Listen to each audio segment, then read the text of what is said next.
কাকসার শিলামপুরে বেহাল রাস্তা আর বেপরোয়া যান চলাচল কেড়ে নিল এক যুবকের প্রাণ। মৃতের নাম কৃষ্ণ বাউরি, বয়স 24 বছর। শুক্রবার সকালে বাড়ি থেকে বাজার যাচ্ছিলেন তিনি। অভিযুক্ত লরির পাশ কাটিয়ে যাওয়ার সময় রাস্তায় খারাপ অবস্থার কারণে সাইকেল থেকে পড়ে গিয়ে লরির পেছনের চাকায় পিষ্ট হন কৃষ্ণ। ঘটনাস্থলেই তার মৃত্যু হয়।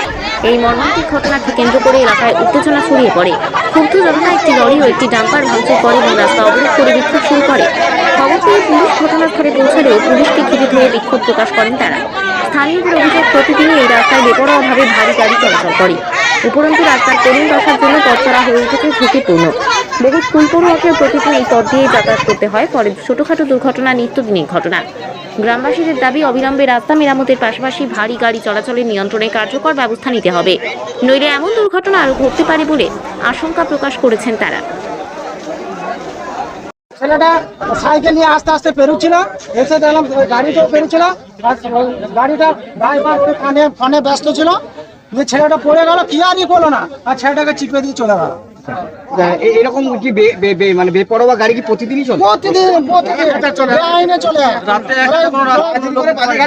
500-600 গাড়ি চলছে। পুলিশ প্রশাসন কোথাও শুনে না। পুলিশ সব তো টাকা খাচ্ছে, পার্টি পুলিশ সব টাকা খাচ্ছে। এই রাস্তা দেখুন কি অবস্থা হয়ে আছে। কতদিন থেকে রাস্তা এটাই বহুদিন ধরে, বহুদিন 5-6 বছর এইভাবে চলছে। 5-6 বছর জীবন হাতে করে আমরা দিতে, জীবন হাতে করে আমরা বেরোই, জীবন হাতে করে। জীবনে দাম দিতে হচ্ছে। হ্যাঁ, জীবনে দাম, আমার কোনো জীবনে দাম নাই।